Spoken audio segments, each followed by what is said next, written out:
So I got a chance this summer to go back to my hometown in Sitka and go fishing with a couple of my buddies from Hawaii. I'm going to talk about how I fillet a salmon. There's probably 1,000 different ways to do this. First step, of course, is your obligatory photos. I do mine a little bit differently than most. Most of the steps are the same. The primary difference is that I leave a little bit more meat on the fillet than many other techniques. It starts the same as others with cut up the belly. You go all the way up the neck. There's a membrane that separates the gill from the body cavity. If it's a hen, be sure to save those eggs. And then you reach in behind that gill plate and you separate. So you're cutting around the back of the gill. Generally, if you're going to leave a fish for a long time, you completely gill it, completely gut it. Because I'm filleting the fish now, I'm not going to bother with removing all of the gill because that's just going to come off with the head. So you reach in and you move the gut pile to the side and you cut that membrane on both sides. If you cut it down far enough, then you can reach into the throat and with one little tug, you pull the entire gut pile out of the fish and it's pretty much clean. The only thing left inside there is the kidney, which some people call the bloodline. The bloodline or kidney in a salmon is on the interior of the body cavity, which is nice, unlike a tuna where it's on the other side of the spine. And it's mixed in with the meat. You got to cut it out of the meat. In a salmon, it's inside the body cavity. So you'll see here, when I open it up, right along the spine, there's a membrane that separates the kidney. Slice that. One little cut is all you need to open it up. And then a lot of fillet knives have a scoop on the back of it, and you can use that to scrape the kidney out. Mine didn't have that, so fingernails work just fine. Your next cut is going to be right at the top, right behind the gill plate. You're going to cut down towards, but not into or through the spine. Finish separating the bottom of the collar. Then the knife goes in directly on top of the spine and cuts forward to meet your next cut. That's going to free that fillet in the front half, and you're going to save all that meat that's on the back of the fish directly behind the head. Be sure to adjust your camera to include the brim of your hat. Knife goes back in, facing towards the tail. You're going to hold it flat, the flat side of the blade against the spine, and cut all the way backward. Releasing the top side of that fillet. Flip the fish. You're going to get the mirror image on the other side. The first cut is going to be behind the gill plate. Again, going straight down towards, to but not through the spine. Open up the very base of that collar, separate any gill that's left if there is some. Knife goes back in right on top of the spine, cutting forward to reach that head cut right behind the gill plate. Reverse your knife and cut backwards towards the tail again until you've completely released that second fillet from the spine. I'll often keep the spines and they're great on the barbecue. There's still a bit of meat on there.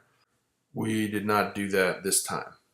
The next cuts are going to be to remove the ribs. You're going to use the point of your knife right under the neck to get those first ribs separated and then reverse your knife and cut back. You can use a lot of slices here. You don't want to try and do it all in one cut or you'll end up removing more meat than you need to. Angle the edge of your knife upwards so that it's pressing up against the bottom of those ribs. Try and avoid cutting through that membrane at least up too high or you'll end up leaving the bottom of those ribs attached to the fillet, which you don't want. So cut as far as you can. Once you reach that membrane, pull it through and that'll pull all those bones out. That is a finished side. So the difference between what I used to do and what I do now is that I used to remove the collars and the abdominal fins from my fillets. And what I found over the years is those are really the two best parts of the salmon fillet. The belly is where the highest concentration of fat is, and your collar and abdominal fins are right on either end of it. So I leave those attached now. You can see the collar is still attached at the front of that belly section, and the abdominal fins are still attached at the back. If you eat turkey or chicken and you prefer the dark meat, the fin muscles on a fish are the equivalent. So don't throw away the collars. That's where you have the fin meat from the pectoral fins.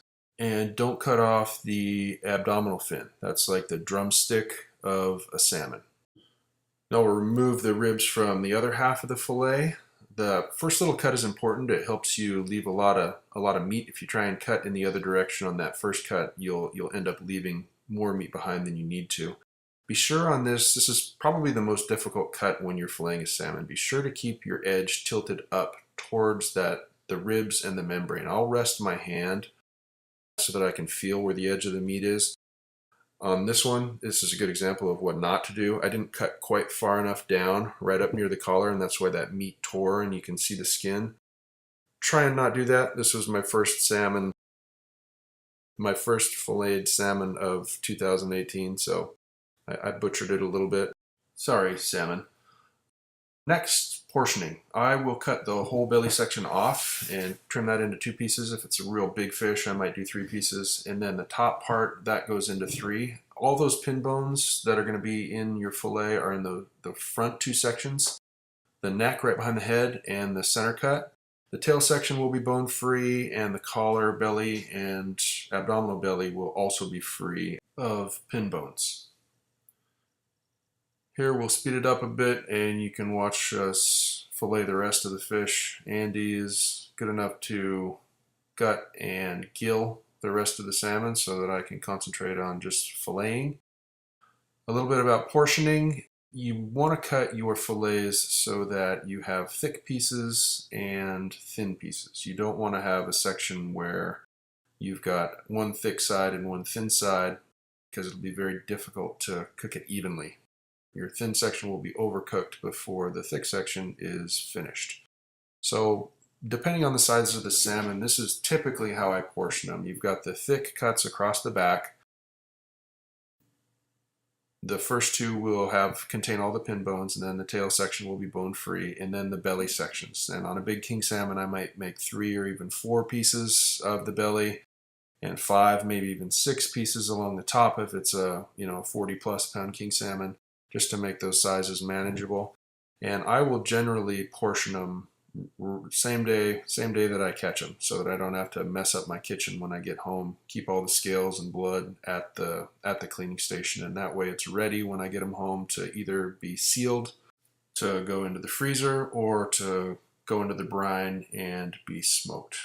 You want to cut them into sizes that are the correct portion for you or your family, or given away, or whatever your needs are. This is typically the way that I do it, but you can make them whatever size you like. There's also a large variation in quality as determined by fat content in salmon, even among the same species. I can go out and catch 2 cohos, and one of them will be very, very lean with almost no fat in the belly, and some of them will be incredibly fatty with those white fat lines extending all the way from the belly up to nearly the spine. And even if you're not a fisherman and you're picking out salmon fillets at the fish market, what you're looking for is fat content. The more fat, the more forgiving it is when you cook it, the less likely it is to dry out, and the more flavorful it will be. So when you look at the meat, similar to when you're shopping for steaks, you're looking for good marbling. You want a good proportion of fat to meat. Otherwise, if it's too lean, it'll tend to be dry, tend to be tough. You're not going to worry about toughness with salmon, but it's much, much easier to dry out a lean salmon than it is to dry out a fatty salmon. King salmon are the best on the table. They tend to have the most fat. Next on the list would be what we're filleting here today, which is silvers. I've had some silver salmon that are nearly indistinguishable from king. Those are rare. Most of them are going to be less fatty than king salmon, but you can find a rare one that has exceptional marbling. So when you're at the fish market or wherever it is you pick up your salmon, look for that fat marbling in the meat. Thanks for watching, and keep checking mankitchen.com. I'm going to have some recipes up there pretty soon for both the smoked and some other methods that you can use to cook salmon at home yourself. Thanks again.